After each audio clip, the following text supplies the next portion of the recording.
ইমামরা অসহায়, ইমামদের দেখার কোনো বিষয় নাই, এটাই মনে করে পাবলিক।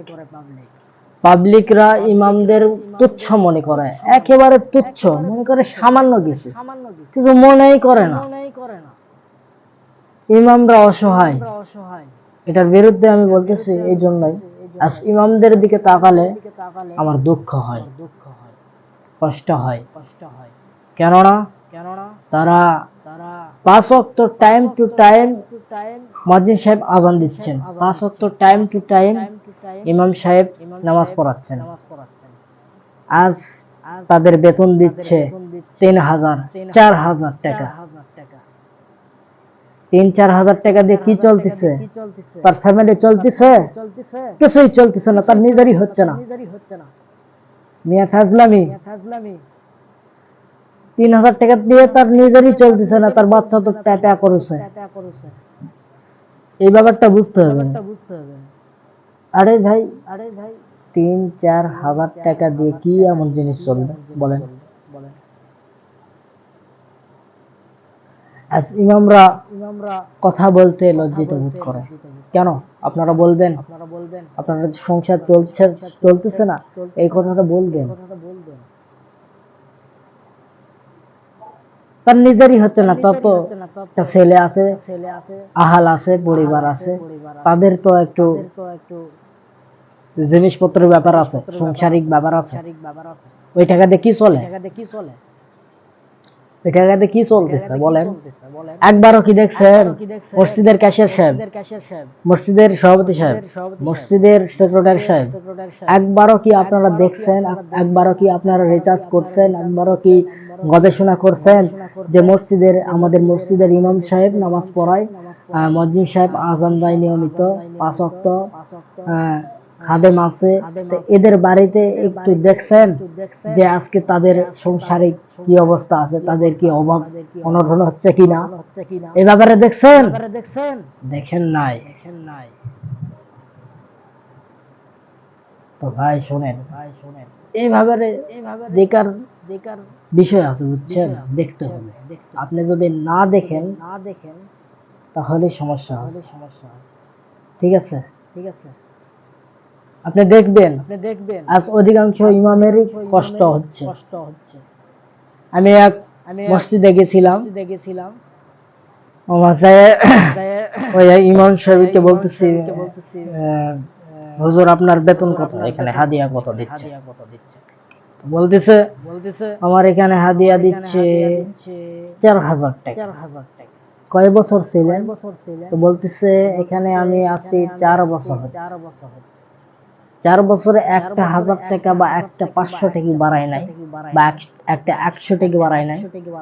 না, দুঃখ লাগে, দুঃখ। মসজিদের ক্যাশিয়ার সাহেব, মসজিদের সভাপতি সাহেব, মসজিদের সেক্রেটারি সাহেব, 3 জনের দায়িত্ব। আপনারা ইমামদের আহাল পরিবার সম্পর্কে দেখবেন, তাদের সাংসারিক অবস্থা সম্পর্কে দেখবেন। এই 3-4 হাজার টাকা দিচ্ছেন, এটার দ্বারা তার সংসার কেমন চলতেছে এটা আপনারা দেখবেন। আপনাদের পকেট থেকে 100টা টাকা বাড়ায় না বেশি। মসজিদ হচ্ছে বড় বড়, অট্টালিকা হচ্ছে বড় বড়, কিন্তু ইমাম সাহেবের বেতন কম, মুয়াজ্জিন সাহেবের বেতন কম। কেন? তারা তো টাইম টু টাইম আযান দেয়, টাইম টু টাইম নামাজ পড়ায়, খাদেম আছে কত কষ্ট করে মসজিদ মোছামুছি করে। এদের দিকে তাকাতে পারেন না কেন আপনি? সপ্তাহ অন্তর একদিন আসবেন, শুক্রবার, এসে দেখবেন ময়লা। এই খাদেম সাহেব, এই মুয়াজ্জিন সাহেব, ইমাম সাহেব, কি অবস্থা? এটা কি? আপনাদেরকে টাকা দিয়ে রাখছে, আপনাদেরকে এইরকম কাজ করতে হবে, আপনাদের মাংনা রাখছি নাকি? বড় বড় তুকুম ছাড়া পারেন, কয়টা 1000 টাকা দেন, কি এমন টাকা দেন ওই টাকা দ্বারা তার সংসারে অভাব থেকে যায়। হাজলামের দিন শেষ, বাদ দেন। এমন টাকা দিচ্ছে যেই যেই টাকার দ্বারা তাদের সংসার অভাবে দূর হচ্ছে না, তার নুন আনতে পন্থা ফুরাচ্ছে।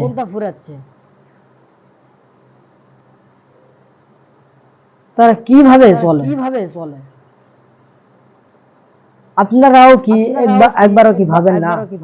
আমি সেদিন আর এক ইমাম সাহেবের কাছ থেকে শুনছি, বলছে হুজুর আমি পাশাপাশি করি, ইমামতি করি আর পাশাপাশি ডিমের দোকান দিয়ে ডিম বিক্রি করি, কারণ এই টাকা দিয়ে আমার পোষাবে না। আরেক ইমাম সাহেব বলেছে গতকাল আরেক জায়গায় গেছি, ওখানে বলেছে আমি মসজিদে ইমামতি করি আর পাশাপাশি নওগাঁতে একটু কাজ করি আর কি।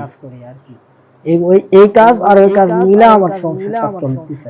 তারা ওই কাজ যদি না ধরতাম তাহলে এই কাজ দিয়ে আমার হচ্ছে সংসার চলতো না।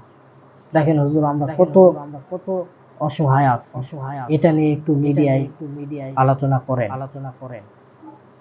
তো আমি বলছি ঠিক আছে, সমস্যা না ভাই, টেনশন নেন। আরে ভাইয়া আপনারা দেখবেন তো, বুঝবেন যে তারা কি রকম ভাবে চলতেছে।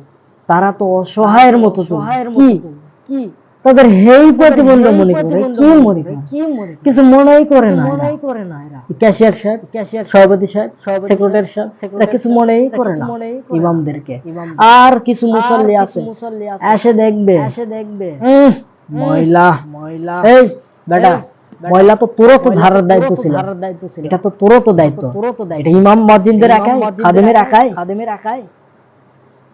বেটা লেকচার সারস মসজিদে এক সপ্তাহ পর আসে, লেকচার সারস এক সপ্তাহ পর আসে, বলে কি ইমাম সাহেব এত ময়লা কে, টাকা দিয়ে রাখছি, কি টাকা দিয়ে রাখছ? তার সংসারে অভাবে দূর হয় 3-4 হাজার টাকা কি চলে বলেন? ইমাম মসজিদদেরকে হেই প্রতিমূল্য মনে করে, কিছু মনেই করে না। এই দিন বাদ দেন ভাই, এগুলা ভুন্ডামি বাদ দেন। বলতেছে হুজুরদের এত কম টাকায় তো বরকত আছে। আসেন বরকতটা আপনি নেন, আপনারটা আমাকে দেন, আমাদের ইমাম সাহেবদের দেন। বরকত কাকে বলে দেখি? 3,000 টাকা আপনি নেন, 4,000 টাকা আপনি নেন, আপনার 10,000 টাকা ওটা দিয়ে দেন। কিরকম বরকতটা আপনি একটু গ্রহণ করেন। কি এমন টাকা দিচ্ছে, সেই টাকার দ্বারা তাদের সংসারে চলতেছে না, নুন আনতে পন্থা ফুরাচ্ছে। ইমামরা অসহায়, তাদের বিরুদ্ধে কথা বলা উচিত, তাদের ব্যাপারে এগুলো কথা বলা উচিত, কারণ তারা অসহায়দের পাশে দাঁড়ায়। কেন তারা অসহায় থাকবে কেন? হ্যাঁ, তাদের পিছনে নামাজ পড়েন, তাদেরকে ভালোবাসেন, মহব্বত করবেন এবং তাদের আহাল পরিবার সম্পর্কে জানবেন, তারা কিভাবে চলতেছে। এই চলাটা না দেখে সে বলে আমরা টাকা দিয়ে রাখছি ইমামকে। কি এমন টাকা দিয়ে রাখছে তাদের সংসারের অভাব অভাব চলতেছে। ভণ্ডামিগুলো বাদ দেন। ইমাম সাহেবদের বেতন বাড়ায় দিবেন, এমন ভাবে দিবেন যাতে করে তার সংসারটা পরিপূর্ণভাবে চলে। আমি যে মসজিদে চাকরি করতেছি, এই মসজিদে মিডিয়া রেকর্ড হচ্ছে, কালকে ছড়াবে। দেশবাসী সকল দেখবে, সকালে এই মসজিদের কথাটাও বলে দেই। এই মসজিদে চাকরি করতেছি, এই মসজিদে। তো এই মসজিদের আমার আগে এক ইমাম ছিল, 5 ওয়াক্ত দায়িত্ব ছিল। আমি এখন এখানে আছি। তো তাকে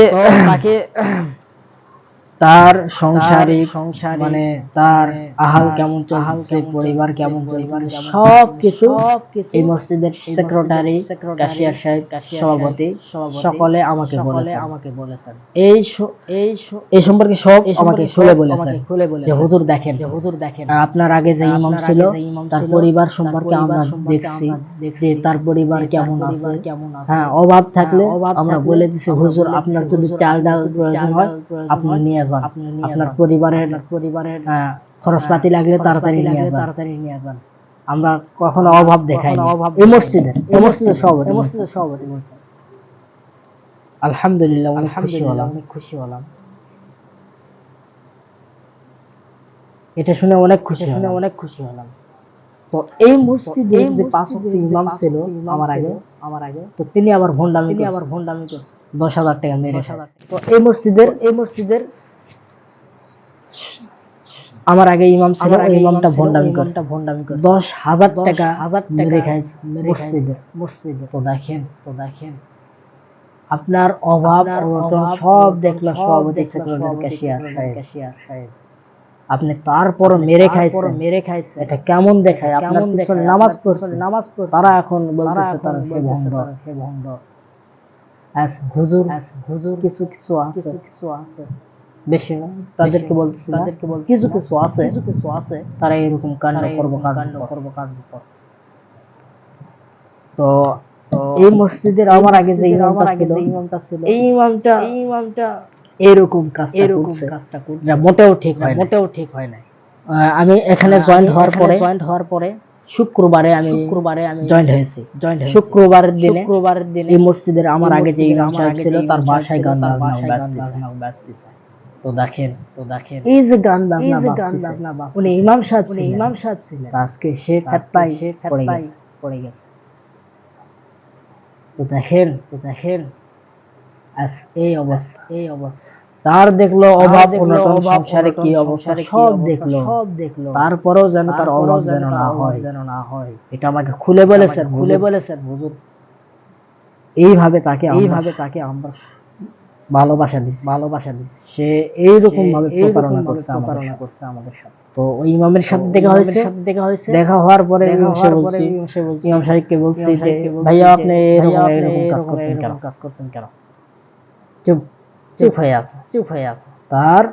আমি তাকে বলতেছি কি ব্যাপার, আপনার সংসারের অবস্থা সবকিছু দেখলো, তাদের এরকম প্রতারণা ঠকাতে পারলেন কিভাবে? আপনি তো ইমাম সাহেব ছিলেন, আর আপনার বাড়িতে গান বাজনা বাজে কেন? আপনি আবার কিছুদিন ফজরের নামাজ পড়ে আমরা হাঁটতে গেছি, ওই সময় দেখতেছি আপনি বিড়ি টানতেছেন। এই অবস্থা কেন?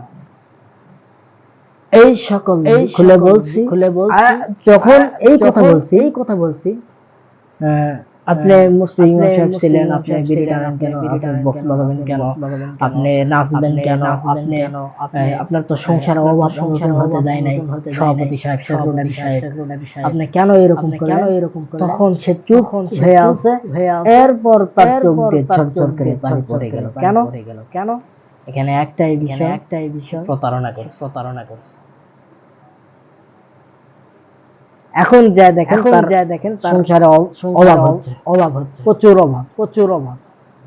হ্যাঁ, বরকত আছে, টাকায় বরকত আছে, কিন্তু তারপরেও দেখবেন তাদের পরিবার আহাল কেমন চলতেছে, এটা আপনাদের দেখা প্রয়োজন।